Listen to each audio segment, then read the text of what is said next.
الحمد لله وحده،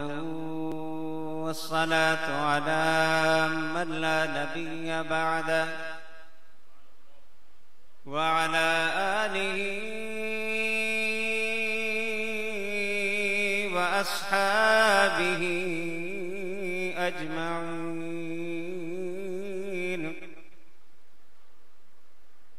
أما بعد، فأعوذ بالله من الشيطان الرجيم. بسم الله الرحمن الرحيم.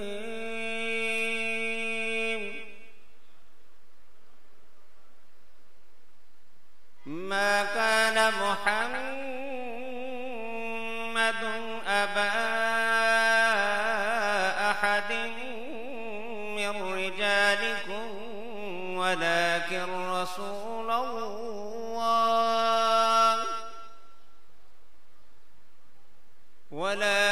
رسول الله وخاتم النبيين، وكان الله بكل شيء عليما.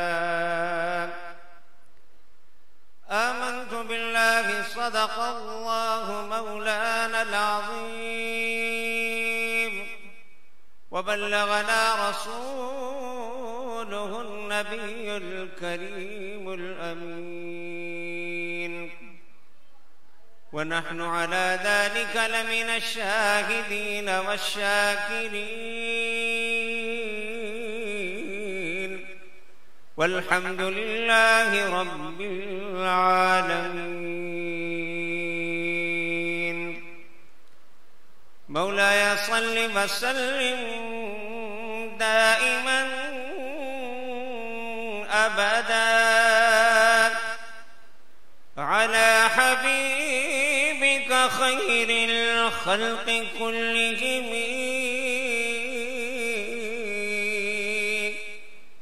هو الحبيب الذي ترجى شفاعته،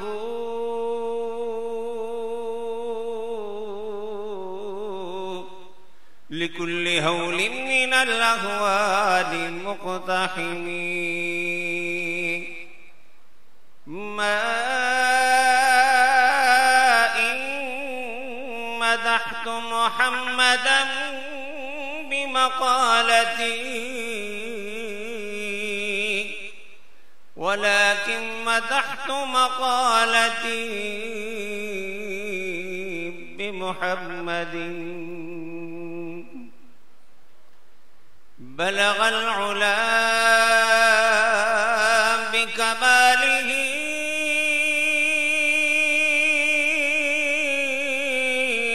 كشف الدجى بجماله،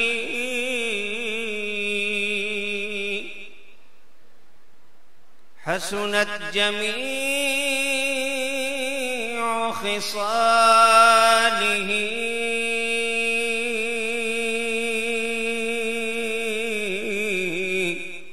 صلوا عليه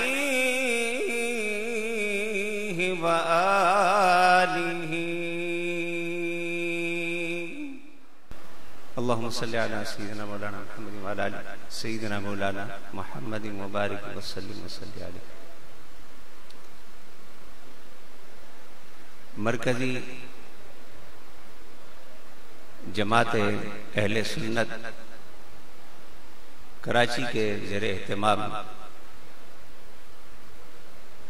اس عظیم الشان اور خوبصورت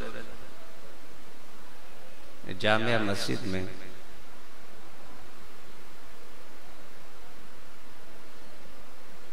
سرور کونین تاجدار کائنات سرکار دو عالم صلی اللہ علیہ وسلم کے ختم نبوت کے انتہائی حسین، خوبصورت اور حساس موضوع پر انعقاد پذیر ختم نبوت کانفرنس استاد العلماء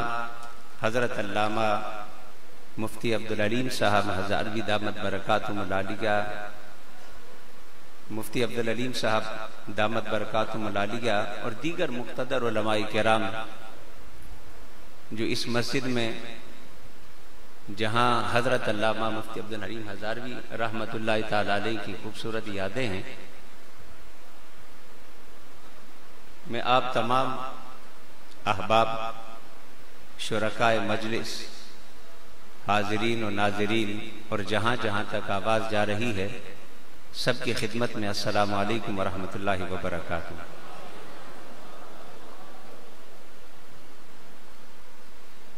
جماعت اہل سنت برطانیہ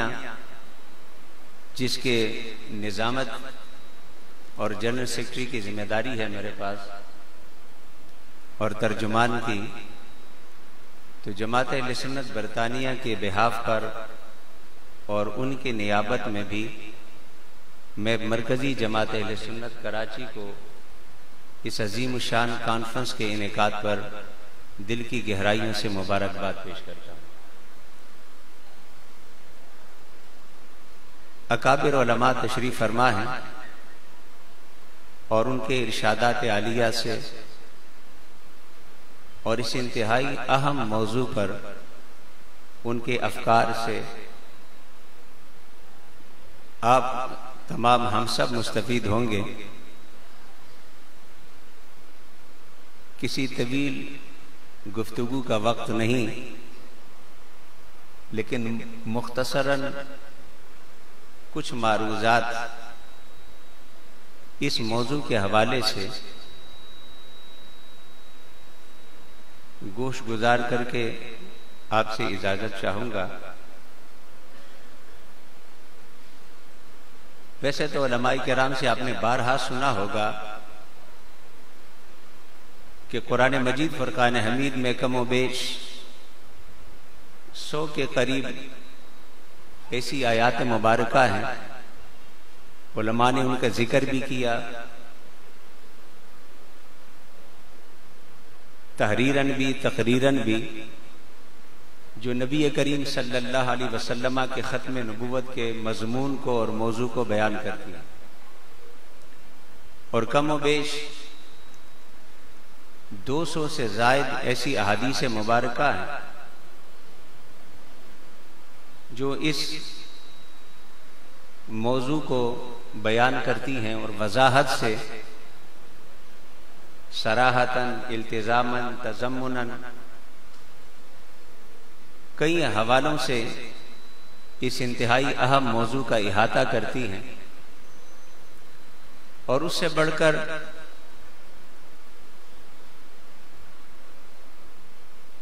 کہ امت کا اجماع رہا ہے اس پر۔ بہت سارے مسائل میں ہمارے ہاں اختلاف رہا ہے، ائمہ کا، فقہاء کا، متکلمین کا، زندگی کے مختلف شعبوں سے اور مختلف گوشوں کا احاطہ کرنے والے اہل علم کا کئی مسائل پر نقطہ نظر دوسروں سے مختلف رہا ہے، لیکن ختم نبوت ان متفقہ مسائل میں سے ہے اور موضوعات میں سے ہے اور ایمانیات میں سے ہے کہ جس پر سلف خلفاً ہمیشہ امت کے علماء کا، مشائخ کا، اکابرین کا، فقہاء کا، متکلمین کا، سب کا ہمیشہ اجماع رہا ہے، اور دور صحابہ سے لے کر آج تک امت کے اجماعی مسائل میں سے اور موضوعات میں سے ایک موضوع ختم نبوت ہے۔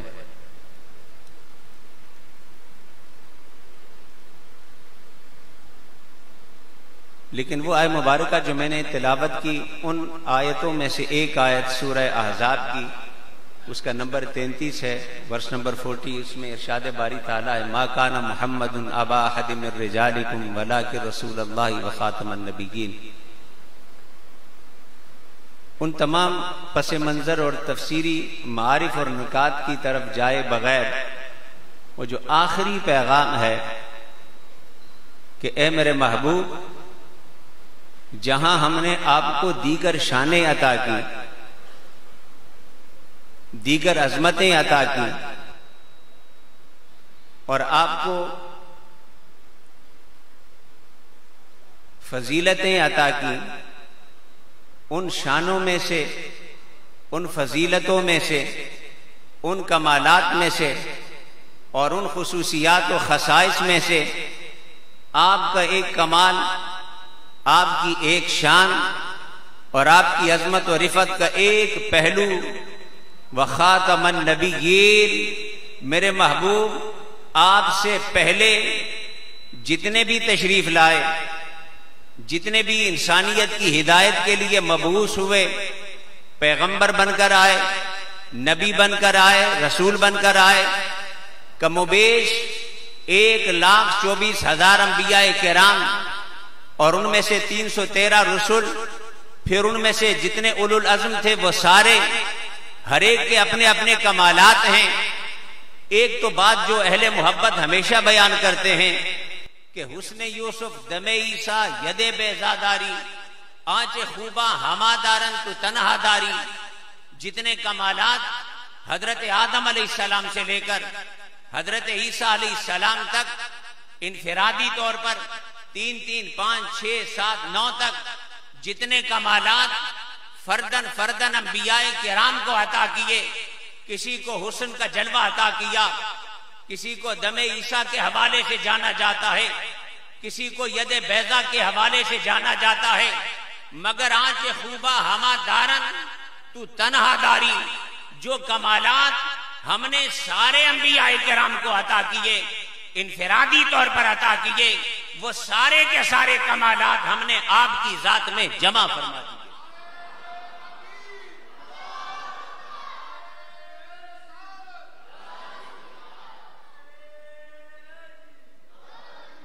آپ کو تو ان کے کمالات کا جامع بنایا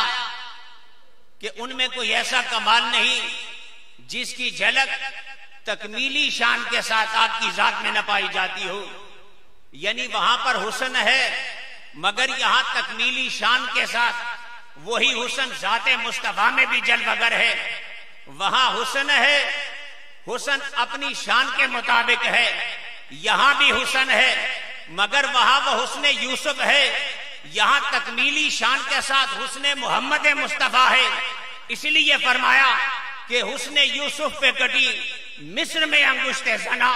سر کٹاتے ہیں تیرے نام پہ مردان عرب، اس حسن پہ انگلیاں کٹ رہی تھی،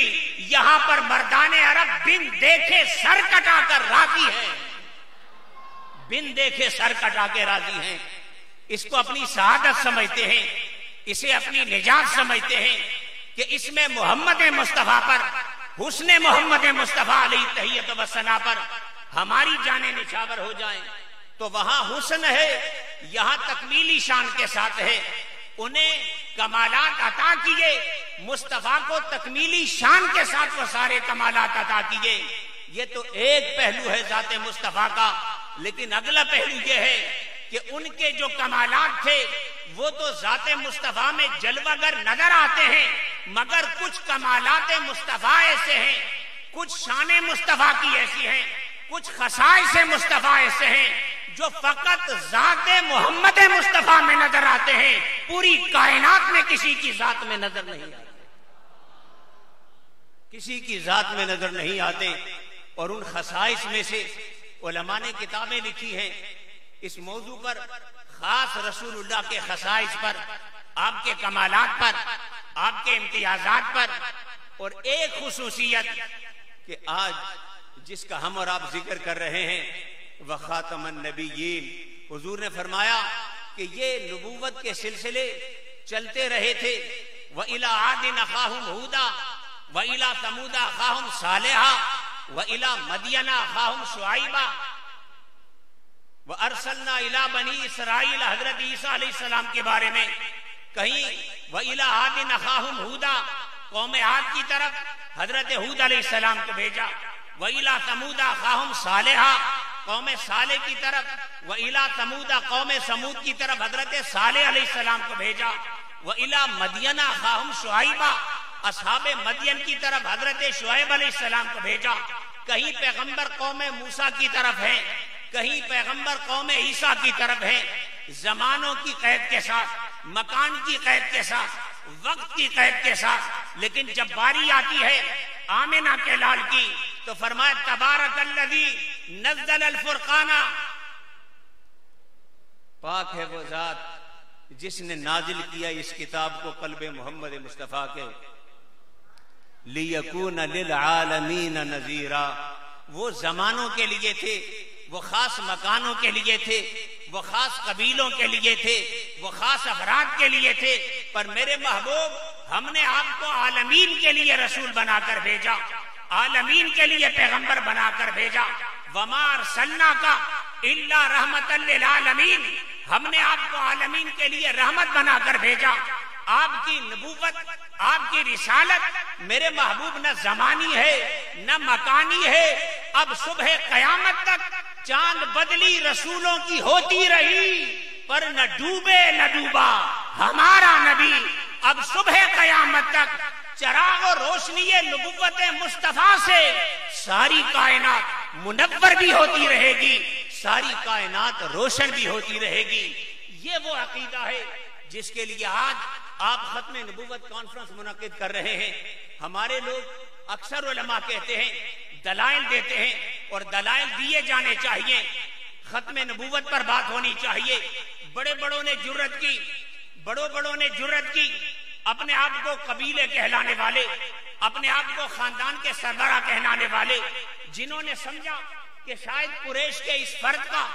آمنہ کے در یتیم کا، عبداللہ کے گھر میں جلوہ افروز ہونے والے کا کمال یہ ہے کہ انہوں نے دعویٰ نبوت کر لیا، اس لیے ان کی شخصیت چمک گئی، اس لیے ان کو یہ عروج نصیب ہو گیا۔ ابھی دور مصطفیٰ ہے کہ جو قبائلی نظام میں شہرت کے بھوکے تھے، عزت کے بھوکے تھے، نام کے بھوکے تھے، مسیلمہ جیسا شخص اپنے قبیلے کی طاقت کو دیکھتے ہوئے، اپنے خاندان کی قوت کو دیکھتے ہوئے، اپنے قبیلے کے جنگجویانہ مزاج کو دیکھتے ہوئے کہ اگر قریش میں ایسا چمک سکتا ہے تو میرے قبیلے میں کیوں نہیں ہو سکتا، آ کر مصطفیٰ کو کہتے ہیں آؤ ہم اور آپ صلح کر لیں، الارض نصف لی و نصف لک، زمین آدھی تمہاری آدھی ہماری، آدھی جگہ نبوت کا چرچا تمہارا، آدھی جگہ نبوت کا چرچا ہمارا، آدھی جگہ زمین پر تمہارا ڈنکا بجے، آدھی جگہ پر ہمارا ڈنکا بجے۔ وہ سمجھے یہ کوئی خاندانی وراثت ہے، یہ کوئی خاندان قبیلے کے زور بازو کا کوئی کرشمہ ہے۔ مصطفیٰ نے اس وقت جواب دے دیا تھا اور قیامت تک آنے والوں کو بتا دیا تھا، ان الارض للہ یورثھا من یشاء من عبادہ۔ اس نے تو مصطفیٰ کا نام لکھ کر پیغام بیچا تھا، یہاں پر جواب مصطفیٰ کا تھا، محمد مصطفیٰ کی طرف سے مسیلمہ کذاب کی طرف، مسیلمہ جھوٹے کی طرف، مسیلمہ دغاباز کی طرف۔ اے زمین تقسیم کرنے والے، زمینیں ہم تقسیم نہیں کرتے، زمین میرے رب کی ہے، جس کو چاہتا ہے عطا فرما دیتا ہے۔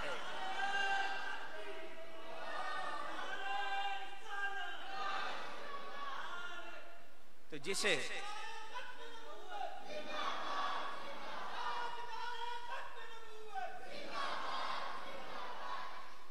اور میں کبھی کبھی حیران ہوتا ہوں کہ قادیان کی سرزمین سے اس مرزے کو کھڑے کرنے والوں نے کبھی ایک لمحے کو یہ نہ سوچا، کبھی ایک لمحے کو یہ نہ سوچا کہ ہم کس کو کس کے مقابلے میں کھڑا کر رہے ہیں، ہم کسے کن کے مقابلے میں کھڑا کر رہے ہیں۔ انہیں ایک لمحے کو یہ عقل نہ آئی، انہیں ایک لمحے کو یہ خیال نہ آیا، انہیں ایک لمحے کو یہ شعور نہ آیا کہ کھڑا کسے کر رہے ہیں اور کن کے مقابل کھڑے کر رہے ہیں۔ یہاں یہ قادیان کا مرزا ہے اور وہاں پر کائنات کے تاجدار محمد مصطفیٰ۔ یہاں پر ذرا نسبتیں بھی تو دیکھے، کس کو یہ جرت ہو رہی ہے کہ نبوت کا دعوے دار بن رہا ہے، کس کو یہ جرت ہو رہی ہے کہ کبھی ذلی کا نعرہ لگا کر، کبھی بروزی کا نعرہ لگا کر، کبھی مثلیت کا نعرہ لگا کر، کبھی افضلیت کا نعرہ لگا کر اس راستے کا مسافر جسے بنایا جا رہا ہے، انہیں یہ خیال نہ آیا کہ قادیان کا یہ مرزا، اس کی حقیقتیں بھی دیکھو، اور کائنات کے تاجدار محمد مصطفیٰ کو بھی دیکھو، ان کی ذات تو ایک طرف، ان کے ماننے والوں کی حالت کبھی دیکھو کہ وہاں پر قادیان کا مرزا ہے جو اپنے ماننے والوں کو اپنے صحابی قرار دیتا ہے، ان کا کردار بھی دیکھو۔ اور مدینے کے تاجدار مصطفیٰ ہیں جنہیں ماننے والے ہیں۔ حضرت عباس نے جب اسد بن زرارہ سے کہا کہ تمہیں معلوم ہے تم کنہیں مکے سے نکال کر مدینے بلا رہے ہو، تم سارے عرب و عجم کے خلاف اعلان جنگ کر رہے ہو، انہیں ہجرت کی دعوت تو دے رہے ہو، پر تم بتاؤ جب یہ نکل کر مکے سے مدینے آئیں گے، یہ عرب کے قبائل تمہارے خلاف کھڑے ہوں گے، تم میں ہمت ہے ان کی خاطر خون بہانے کی، ان کی خاطر لڑنے کی؟ انہوں نے کیا خوبصورت جواب دیا کہ ہم اصحاب موسیٰ نہیں ہے کہ جب موسیٰ علیہ السلام نے فرعون کی غلامی سے نجات دلائی، ان کے لیے پتھروں سے پانی جاری کیے، چشمے سے پانی پیتے رہے، ان پر نعمتیں کی، منو سلوہ اترتا رہا، اس سے لطف اندوز ہوتے رہے، دریا کے 2 حصے ہو گئے، خشکی سے گزرتے رہے، مگر سب کچھ دیکھنے کے بعد جب انہیں کہا کہ آؤ اب ایک آخری جنگ تم نے لڑنی ہے، اس کے بعد حکومت تمہاری، سلطنت تمہاری، راج تمہارا، نظام تمہارا، تو اصحاب موسیٰ نے کہا اذهب انت وربک فقاتلا، اے موسیٰ منو سلوہ والے تو ہیں، جہاں خشکی ہو جائے پانی کے درمیان سے گزرنے والے تو ہیں، پتھروں سے چشمے جاری ہو جائیں وہ پانی پینے والے تو ہیں، جہاں تک مقابلے کی بات ہے جاؤ تم اور تمہارا رب جا کر لڑے، جیت گئے تو ہم بھی آ جائیں گے، ورنہ اس آزادی سے تو فرعون کی غلامی بہتر ہے کہ جہاں پر 2 وقت کی روٹی ملتی تھی وہ ذہناً غلام تھے۔ فرمایا ہم اصحاب موسیٰ نہیں ہیں، ہم اصحاب محمد ہیں، جہاں مصطفیٰ کا پسینہ گرے گا ہمارا خون گرے گا، ہمیں کہیں سمندر میں چھلانگ لگاؤ، خدا کی قسم مصطفیٰ کی خاطر ہم پانی میں کود جائیں گے، آگ کے دریا سے مصطفیٰ کی خاطر گزر جائیں گے۔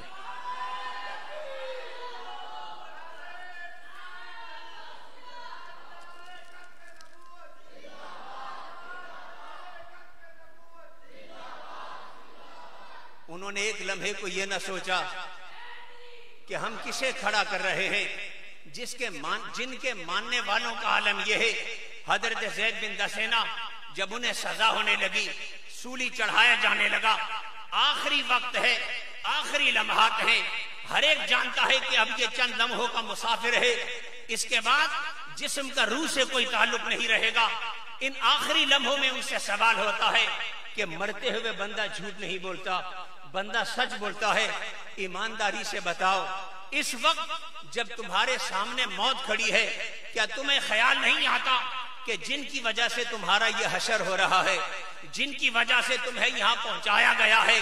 جن کی وجہ سے تمہیں یہ سزا ہو رہی ہے، جن کی وجہ سے تم اپنے بیوی بچوں سے جدا ہو رہے ہو، جن کی وجہ سے تم موت کی وادی میں اتر رہے ہو، کیا تمہیں خیال نہیں آتا کہ کاش تم اپنے بچوں کے پاس ہوتے، تمہاری جگہ وہ ہوتے جن کی وجہ سے تم یہاں ہو، تمہارے آقا یہاں کھڑے ہوتے۔ انہوں نے کہا کہ تم تو جان کی بات کرتے ہو، ہمیں اپنے آقا کی غلامی کی قسم ہے تم جان کی بات کرتے ہو، یہاں پر اس سارے سزا کے بدلے، اس ساری اذیت کے بدلے، اس ساری جانی ساری کے بدلے تم چاہو کہ میرے آقا محمد مصطفیٰ کو کانٹا چبھ جائے، وہ کانٹا چبھنا گوارا نہ کروں گا، جان مصطفیٰ پہ نچھاور کر دوں، جان قربان ہو جائے گی، مصطفیٰ کو کانٹا چبھنا گوارا نہ ہوگا۔ یہ انہوں نے کبھی احمقوں نے، ان عقل کے اندھوں نے نہ سوچا کہ یہاں تو غلاموں کا عالم یہ ہے، جو ہم کہتے ہیں نا کہ یہ شان ہے خدمت گاروں کی، سرکار کا عالم کیا ہوگا۔ حضرت عثمان بن عفان رضی اللہ تعالیٰ عنہ سفیر بن کر جاتے ہیں، یہاں پر صحابہ کرام 1400 کے لگ بھگ انتظار فرما رہے ہیں۔ کسی نے کہا یا رسول اللہ عثمان کتنا خوش نصیب ہے، آپ کا یہ جانثار کتنا خوش نصیب ہے، ہم سارے عمرہ کے لیے نکلے تھے، سفر ہی سارا عمرے کا، احرام عمرے کے لیے باندھے، ارادہ عمرے کا، احرام عمرے کا، سفر عمرے کا، ہم سارے یہاں حدیبیہ میں رک گئے، ہمیں آگے جانے نہیں دیا جا رہا۔ عثمان کو آپ نے خود بھیجا ہے، کتنا خوش نصیب ہے، دشمنوں سے بات بھی کرے گا اور طواف بھی کرے گا، عمرہ بھی کرے گا۔ مصطفیٰ نے فرمایا ایک بات یاد رکھو، بے شک نکلے عمرے کے لیے تھے، بے شک احرام عمرے کے لیے تھے، بے شک سفر اس طواف کے لیے تھا، پر جسے ہم نے بنا کر بھیجا ہے وہ سب کچھ کر لے گا، اپنے محبوب کے بغیر کعبے کا طواف کرنا گوارا نہیں کرے گا۔ اور یہی ہوا، دشمنوں نے کہا آؤ طواف کر لو، فرمایا جس کے لیے میرے نبی نے بھیجا وہ بات چیت تو ہوگی تم سے سو ہوگی، لیکن یہ سوچو کہ ہم مصطفیٰ کے بغیر یہاں عمرے ادا کریں، یہاں عبادتیں کریں، جس طواف میں عثمان کے ساتھ ان کا آقا نہ ہو، عثمان کو وہ طواف بھی قبول نہیں۔ جو آقا کی اجازت کے بغیر ہو، سنگت کے بغیر ہو، جن کی سنگت میں نکلے تھے۔ یہ تو چند جھلکیاں ہیں سیرت مبارکہ کی، ورنہ صحابہ کرام کا سب کا تو عالم یہ تھا۔ وہ کسی شاعر نے کہا اگر ساروں کی کہانی بیان کریں کہ ارادو لیخفو قبرہا عن محبہا، کسی نے لیلا مجنون کی مجازی محبت کا ذکر کیا ہے کہ جب اس کے محبوب فوت ہو گیا یا اس کی محبوبہ فوت ہو گئی، انہوں نے کہا کہ ان میں اتنی جدائی ہم نے ڈالی ہے، انہوں نے ہمیں اتنا بدنام کیا ہے، اس محبوبہ کو دفنا دو، دفنا کر اس کے قبر کا نشان بھی مٹا دو، تاکہ آنے والے کو پتہ بھی نہ چلے کہ جس سے میں محبت کرتا تھا وہ قبر کا نشان کیا ہے، اس کو قبر کا نشان اور قبر کا تعویذ بھی نہ ملے۔ ارادوا لیخفوا قبرها عن محبها وطیب تراب القبر دل علی القبر، فرمایا کہ محبوب آیا تو کہا کہ بتاؤ، تلاش کرو اپنے جس سے تم محبت کرتے تھے۔ وہ چلتے چلتے صحرا میں وہاں کھڑا ہو گیا جہاں پر اس کا محبوب دفن تھا۔ کسی نے کہا اللہ کے بندے، نہ قبر کا نشان، نہ کوئی تختی، نہ کوئی تعویذ، نہ کوئی نام، نہ نشان، تجھے کس نے بتایا کہ تیرا محبوب یہاں پنہا ہے؟ اس نے کہا جنہیں محبت ہوتی ہے قبر کی مٹی کی خوشبو بھی بتا دیتی ہے کہ محبوب میرا یہاں بستا ہے۔ یہ صحابہ کرام تھے جو حضور کی زیارت کے لیے نکلتے تھے، دیکھتے تھے کہ مسجد نبوی میں ہے تو وہاں ڈیرے ڈال لیتے تھے، پتہ چلتا آپ تشریف لے گئے ہیں، مدینے کی گلیوں میں خوشبو لیتے لیتے وہاں جاتے جہاں مصطفیٰ ہوتے تھے، خوشبو لیتے لیتے وہاں جاتے جہاں مصطفیٰ ہوتے تھے۔ تو جن کے چاہنے والوں کا عالم یہ ہے، جن کے محبت کرنے والوں کا عالم یہ ہے، جن کے صحابی کہلانے والوں کا عالم یہ ہے، اس ذات کا عالم کیا ہوگا؟ اس کے بارے میں تو کسی کہنے والے نے کہا عباراتنا شتا و حسن کا واحد وکل واحد الی ذالک الجمال یشیر۔ محبوب آپ تو وہ ہیں کہ جملے بہت ہیں، باتیں بہت ہیں، اشارے بہت ہیں، موضوعات بہت ہیں، تقریریں بہت ہیں، جلسے بہت ہیں، لیکن جب سارے جلسوں کو جمع کرتے ہیں، ساری تقریروں کو جمع کرتے ہیں، ساری مجلسوں کو جمع کرتے ہیں، سارے خطابات کو جمع کرتے ہیں، ساری تحریروں کو جمع کرتے ہیں، تو پتہ چلتا ہے عنوان کوئی بھی ہو، ہر ایک آقا تیرے حسن و جمال کے تذکرے میں مصروف ہے، ہر ایک تیرے ذکر میں مشغول و مصروف ہے۔ تو ہم جب برطانیہ میں تھے، مجھے اچھی طرح یاد ہے، وہاں ہمارا اپنا ایک ماحول ہے، اس میں کبھی کبھی ہم نیشنل کانفرنس کرتے ہیں، کبھی کبھی انٹرنیشنل کانفرنس کرتے ہیں۔ یہاں کا آپ کا اپنا ماحول ہے، وہاں پر کچھ ایسے ایشوز ہوتے ہیں جس میں آپ کو ہر مذہب کے ساتھ بیٹھنا ہوتا ہے، تمام مذاہب کے لوگ، چونکہ وہ کامن ایشوز ہوتے ہیں۔ تو ہم نے ایک بہت بڑی کانفرنس کی اور اس میں ہم نے لیٹر میں لکھا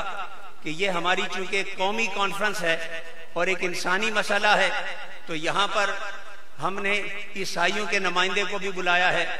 یہودیوں کے نمائندے کو بھی بلایا ہے، ہندوؤں کے نمائندے کو بھی بلایا ہے، عیسائیوں کے نمائندے کو بھی بلایا ہے۔ تو ہم نے ایک بڑے دفتر میں، کچھ سفارتی آداب ہوتے ہیں میں نام نہیں لوں گا، ایک بڑے دفتر میں ہم نے فون کیا کہ چونکہ یہ قومی مسئلہ ہے، حکومتی مسئلہ ہے، تو آپ کے بھی کوئی نمائندے ہوں۔ تو دفتر سے مجھے اس وقت جواب آیا، انہوں نے کہا کہ مسٹر ربانی، یہ آپ کہتے ہیں کہ یہ قومی مسئلہ ہے، تو آپ نے فلانے کو بلایا ہے؟ تو میں نام سن کر سمجھ گیا کہ یہ کس کا نام لے رہے ہیں۔ میں نے کہا نہیں، انہیں تو ہم نے نہیں بلایا۔ کہا کہ پھر آپ ان کو بھی بلائیں۔ تو میں نے کہا انہیں ہم معذرت ہے نہیں بلا سکتے۔ فرمایا کہ کیوں نہیں بلا سکتے؟ کوئی آپ کی مذہبی کانفرنس تو نہیں ہے نا، ایک قومی کانفرنس ہے۔ مذہبی کانفرنس ہو تو آپ اپنے کام خود کریں، کسی کو کوئی اعتراض نہیں۔ جب آپ قومی کانفرنس کرتے ہیں اور آپ کی تحریر میں لکھا ہے کہ اس میں ہندوؤں کا بھی نمائندہ ہوگا، عیسائیوں کا بھی ہوگا، سکھوں کا بھی ہوگا، تو پھر ان کا نمائندہ ہونے میں آپ کو کیا حرج ہے؟ ان کی بات سمجھیں آپ۔ جب ساروں کے نمائندے ہوں گے تو ان کے نمائندہ ہونے میں آپ کو کیا حرج ہے؟ تو ان کو بھی بلا لیں، قومی کانفرنس ہے۔ تو میں نے اس وقت انہیں کہا کہ دیکھیں، اب یہ بات آپ اس بندے کو جس کا قرآن و حدیث سے تعلق نہیں، نہ کوئی آیت پڑھ کر سنا سکتے ہیں، نہ کوئی حدیث پڑھ کر سمجھا سکتے ہیں، نہ کوئی فقہی مسئلہ بتا سکتے ہیں، ان کو ان کی بولی میں آپ نے سمجھانا ہے۔ میں نے کہا دیکھو لیٹ می ایکسپلین اٹ، میں آپ کو ایک چیز ایکسپلین کروں۔ میں نے کہا you answer me your my question and I will answer your question. آپ مجھے میرے سوال کا جواب دے دیں، میں آپ کو آپ کے سوال کا جواب دوں گا۔ فرمایا اوکے کیری آن۔ میں نے کہا میرا سوال یہ ہے کہ برطانیہ ہے، برطانیہ میں ہمارے بڑے بڑے ایئرپورٹ ہیں، ہیتھرو ایئرپورٹ ہے، یہاں پر لوگ آتے ہیں وزٹر، کسی کے پاس پاسپورٹ بنگالی ہوتا ہے، بنگلہ دیش کا، وہ بنگالی ہوتا ہے، لیکن اس کے پاس ویزا برطانیہ کا ہوتا ہے، آپ اس کو آنے دیتے ہیں۔ ایک بندہ انڈین ہوتا ہے لیکن ویزا اس کے پاس برطانیہ کا، آپ پاسپورٹ انڈین ہے، وہ گزر گیا آپ کے امیگریشن سے، وہ بنگالی ہے وہ گزر گیا، وہ ساؤتھ افریقہ کا ہے گزر گیا، وہ پاکستانی ہے گزر گیا۔ اچانک ایک بندہ ہے جس کے پاس پاسپورٹ برطانیہ کا ہے لیکن اسے بارڈر نے روک لیا، آپ کے بارڈر نے اسے روک لیا۔ تو کسی نے پوچھا کہ وہ جو بنگلہ دیش کا تھا، بنگالی پاسپورٹ رکھتا تھا، وہ گزر گیا، وہ انڈین پاسپورٹ گزر گیا، یہ ساؤتھ افریقہ گزر گیا، پاکستانی گزر گئے، تو یہ تو ہے ہی برٹش۔ وہ کہتے نہیں، وہ ان کے پاسپورٹ اپنے اپنے تھے، ویزا ہمارا تھا، اس ظالم نے ہمارے پاسپورٹ پر تصویر کسی اور کی لگائی ہے، یہ فورجری کیسے، یہ فراڈ کیسے؟ تو میں نے کہا پاسپورٹ برطانیہ کا ہے لیکن آپ کے ملک میں نہیں آ سکتا۔ میں نے کہا do you understand this issue, کیا آپ اس مسئلے کو سمجھتے ہیں؟ نعرہ تکبیر، نعرہ رسالت، علماء اہل سنت، مفتی اعظم سندھ استاد العلماء حضرت علامہ مفتی محمد جان نعیم صاحب دامت برکاتہم العالیہ، امیر مرکزی جماعت اہل سنت صوبہ سندھ تشریف لائے۔ ہم دل کی اتھا گہرائیوں سے حضرت کا خوش آمدید کہتے ہیں۔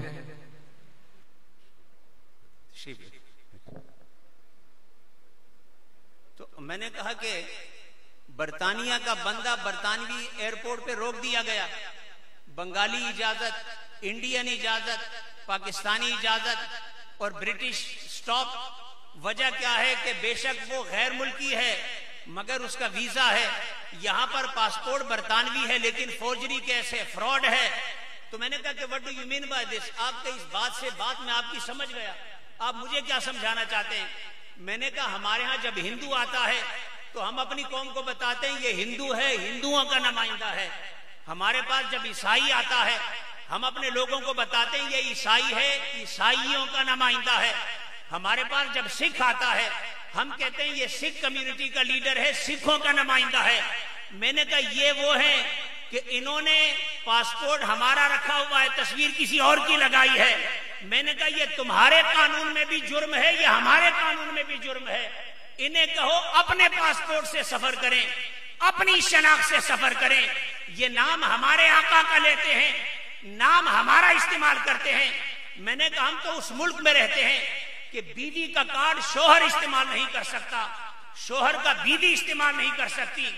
یہ ہماری شناخت استعمال کرتے ہیں۔ اور تمہیں کہتے ہیں ہم مسلمان ہیں، ہمارے درمیان نقب لگا کر، ہمارے درمیان مسلمانوں کو دھوکہ دے کر، اسلام کا لبادہ اوڑھ کر،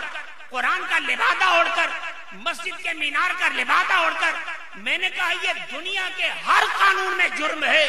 کہ بندہ شناخت کوئی اور رکھتا ہو، اور اس کی تصویر بدل کر نام کسی اور کا استعمال کرے. میں نے کہا ہمارا ان کا سیدھا کیس ہے. آپ یقین مانے گورے نے مجھے کہا کہ now I understand your case. آپ ساروں سے ڈیل کریں، ان سے نہ کریں، ہمارا آپ سے کوئی ایشو نہیں ہے. یہ وہ ظالم ہیں جنہوں نے اس دور کے جو بین الاقوامی قوانین ہیں فورجری کے، بین الاقوامی قوانین ہیں دھوکہ دہی کے، اس کے مطابق بھی یہ دھوکہ کرتے ہیں، اس کے مطابق بھی یہ فراڈ کرتے ہیں. مجھے کسی نے کہا کہ حضور کو تو وہ بھی مانتے ہیں آپ بھی مانتے ہیں، تو فرق کیا ہے؟ میں نے کہا اللہ کے بندے تجھے اتنی بات سمجھ نہیں آتی. ماننے کو تو ہم حضرت عیسیٰ علیہ السلام کو بھی مانتے ہیں، لیکن عیسیٰ علیہ السلام کو مان کر ہم عیسائی نہیں کہلاتے. ماننے کو ہم حضرت موسیٰ علیہ السلام کو بھی مانتے ہیں، پر موسیٰ علیہ السلام کے ماننے کے باوجود ہم یہودی نہیں کہلاتے. ماننے کے باوجود ہم یہودی نہیں کہلاتے. عیسیٰ علیہ السلام کو ماننے کے باوجود عیسائی نہیں کہلاتے. میں نے کہا تمہیں پتہ ہے فرق کیا ہے؟ مانتے وہ بھی ہیں، مانتے ہم بھی ہیں. وہ اپنے طریقے سے مانتے ہیں. ہم عیسیٰ علیہ السلام کو ایسے مانتے ہیں جیسے محمد مصطفیٰ نے بتایا. موسیٰ علیہ السلام کو ایسے مانتے ہیں جیسے محمد مصطفیٰ نے بتایا. اس لیے موسیٰ علیہ السلام کو مان کر بھی ہم محمدی ہیں، عیسیٰ علیہ السلام کو مان کر بھی ہم محمدی ہیں. ہمارا ان سے اختلاف یہ ہے کہ تم اپنی تعبیرات نہ کرو، مصطفیٰ کو ویسے مانو جیسے خدا نے کہا ہے، اور خدا کو ویسے مانو جیسے محمد مصطفیٰ نے بتایا.